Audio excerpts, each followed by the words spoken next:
I'm going to borrow from an exercise that was organized by GCAP Kenya about a month ago in Kenya, in a town called Nakuru, which brought together about 55 civil society organizations working with the different communities in Kenya. And during that meeting, they were asked to list, they were divided into 5 groups, and we asked them to list the 10 priorities that they think are very urgent. We had participation from Uganda and Somalia in that meeting. And the 3 groups have presented the reactions from only 2 groups, but the other group was very, very similar. As you can see, the priorities presented by these groups, they are very, very similar, despite the fact that they worked separately. I asked them to explain why, what informed the ranking, because we had told them to rank.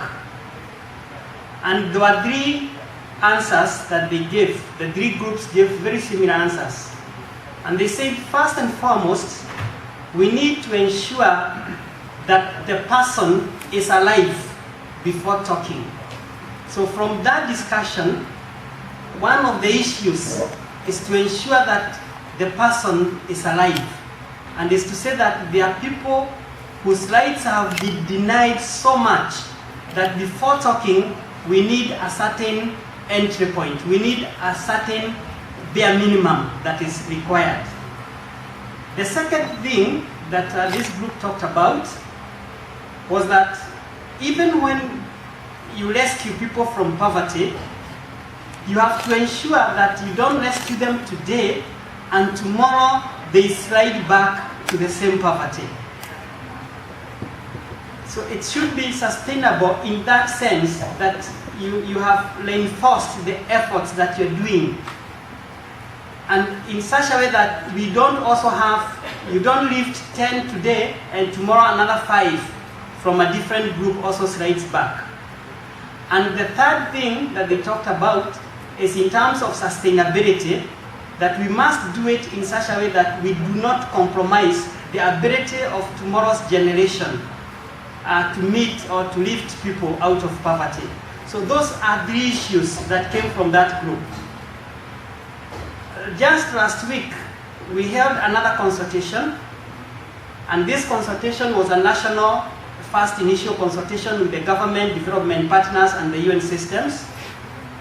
And from that, next slide, we picked out that this process also has issues that come from policymakers. And policymakers from Kenya were asking, given that the MDGs failed to deliver on the resources that they were supposed to deliver, why distract us from our national agenda? Why don't we continue with our national agenda? How is this global framework supporting or distracting us from our path? The policymakers had also quite a number of other development contradictions that they face on the ground in terms of trying to ensure that they can have economic development or economic growth that gives them the resources to deliver on commitments, but at the same time, that economic growth that is quality, and economic growth that is broad-based and has participation of people. I'll not talk about the CSO issues, but I'll talk about the people's issues, the ordinary citizens who were invited to that consultation. And it was evident because people said, we do not want talk, we want action. So in the next development agenda, in the next global framework, it must be, for the people, for the ordinary citizens in Kenya, they are not looking for another framework. They are looking for something to move them from framework to action. Finally, final slide. From me, and from my analysis, is that the Post-MDG's framework so far has been a technical process. And if it continues and completes the whole journey as a technical process, it's going to deliver on a strong framework, a good framework, but it will not be implemented. We also need a political process. And that's a challenge that we need to work on, to make sure that there's a political process that is happening, because it has to be a political process. If we just come up with a technical document without the political support behind it, we are not getting anywhere. It will be as good as a stillbirth. Thank you.